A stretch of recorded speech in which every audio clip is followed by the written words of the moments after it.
Assalamu alaikum. Assalamu alaikum. Ẹ káàárọ̀, ẹ káàsán, ẹ káalẹ́, ẹ kú òru. Good morning, good afternoon, good evening, and good midnight, if that's the time that you are, wherever you are in this world. My name is Princess Sherifat Akorede, the author of Olurounbi's Promise. And I'll tell you all about the book.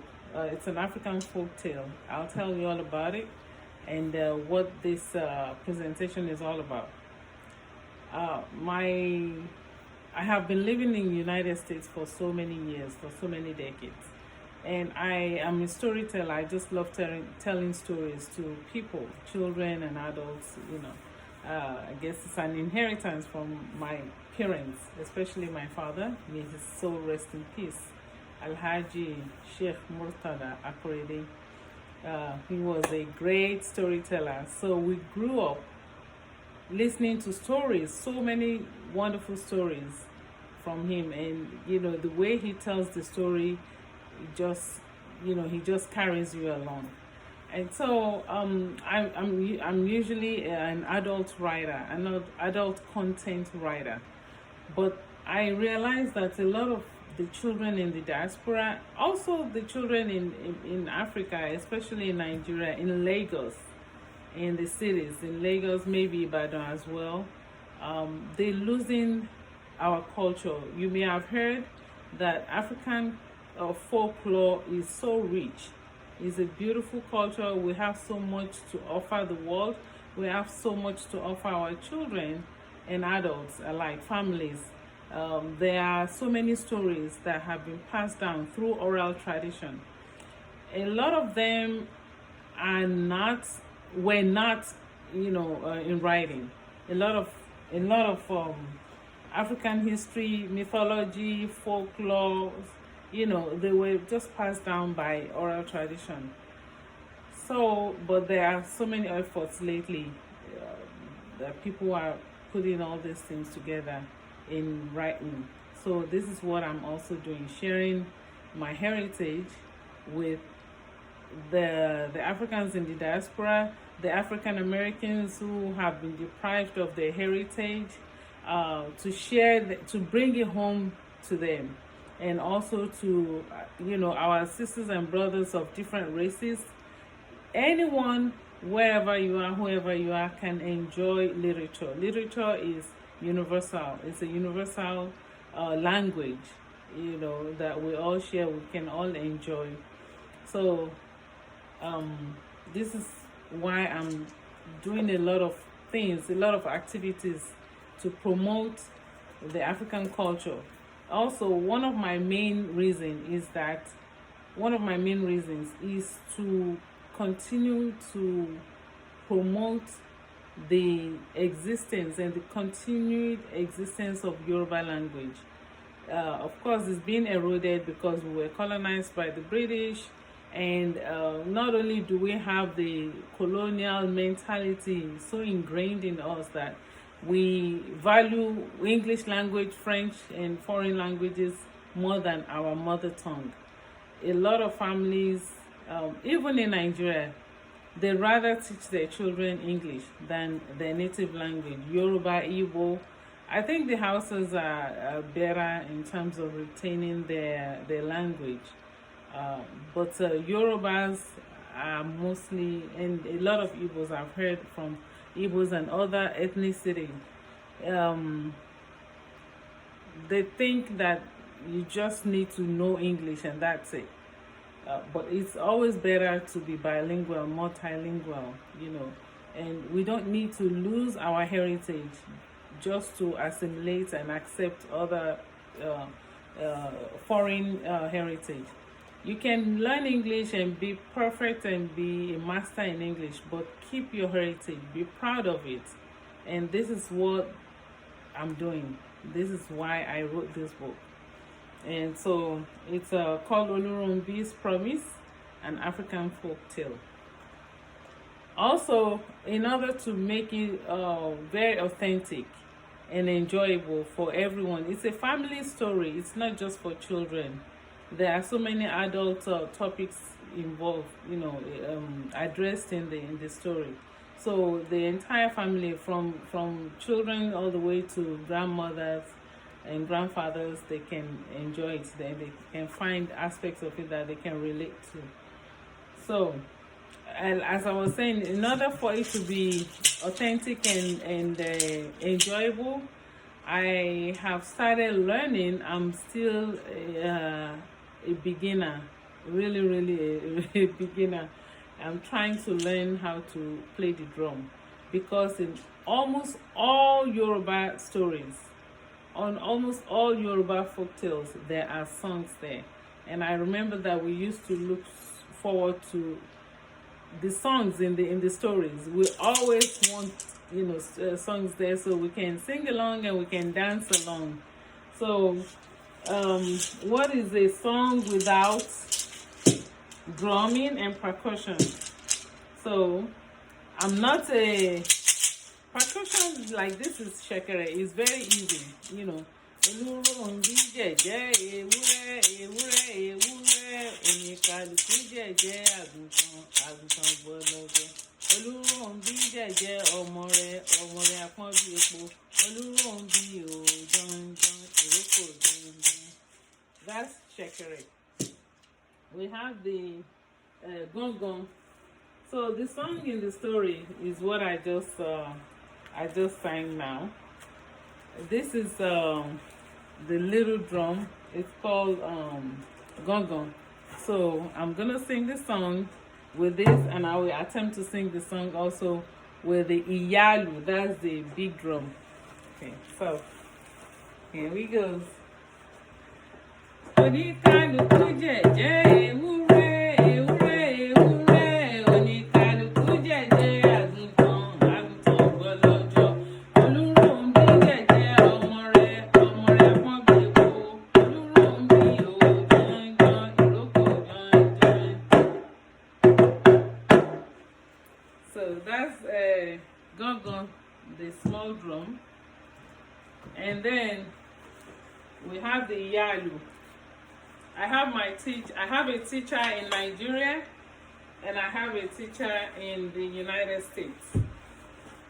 So we haven't been able to get together because of COVID-19. So everything is being done remotely. So you can hear the difference in the song. Oníkálukú jẹ̀jẹ́ ewúrẹ́ ewúrẹ́ ewúrẹ́ oníkálukú jẹ̀jẹ́ àgùntàn àgùntàn gbọlọjọ. Olurounbi jẹ̀jẹ́ ọmọ rẹ̀ apọ́n bí epo. Olurounbi o dandan ìrókò dandan. Drummers will just be laughing at me because they know I'm a beginner. Very not even so but I would be using it whenever there's a song in it as much as I can, and as time goes on, you will see, by the grace of God, that I will be improving. Also, when with telling stories in Yoruba culture, the tradition, it's an interactive experience. So the storyteller would start with certain phrases, and then the audience, children and adults, will respond with certain phrases. So when they start with it, and then there's currently an English rendition of it, so that children and people who are non-Yoruba speakers can also enjoy it. So we're going to start with how stories are told in Yoruba land. And those of you who know it, please respond. And those who don't, please learn it. And, it makes storytelling much more interesting.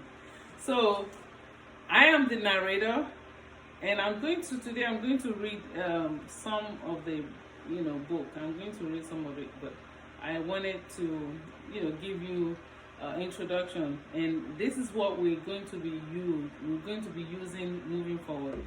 So the narrator, I am starting. Hello, and the audience will say hello. 3 times.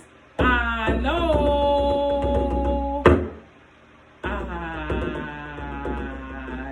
That's the audience. And the third time is usually more animated and louder. And so I'm going to go. Hello. And you will say, hello.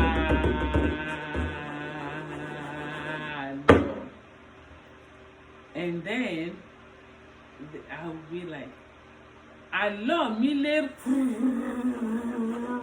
Mile. Ó lérí ìyàwó kan àti ọkọ ẹ̀. So it usually goes in that line that my story is about so and so. My story is about a wife and a husband. My story is about a country or a town or a village and so on and so forth. So the English rendition of it is story.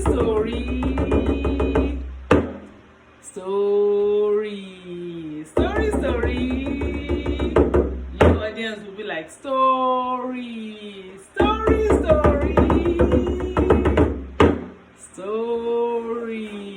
Once upon a time. Once upon a time. Once upon a time. And then the story starts.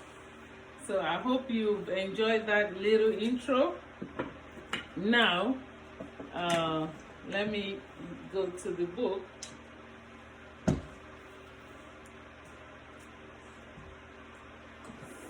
So, and this is just to break you into the book. My book is on Amazon. It is also on my website. You can get it from my website, which is princesssherifatakorede.com. It's on the web. You can find it. You can find my name and you can find where to get it in some of the ebook stores. Kindle has it. Apple Books have it. Google Books. It's on Google Books as well as Amazon. So, for your enjoyment, I am starting with chapter 1. And there are illustrations in the book. I forgot to mention that. The illustration is done by a wonderful, highly talented Nigerian artist.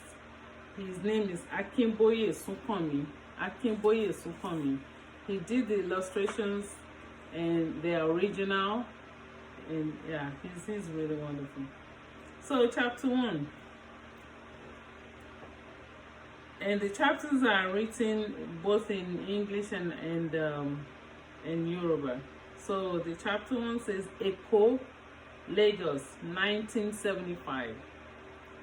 Oh, NEPA echoed across the densely populated city of Lagos. Blackness enveloped the houses and the streets. Even the street lights went out.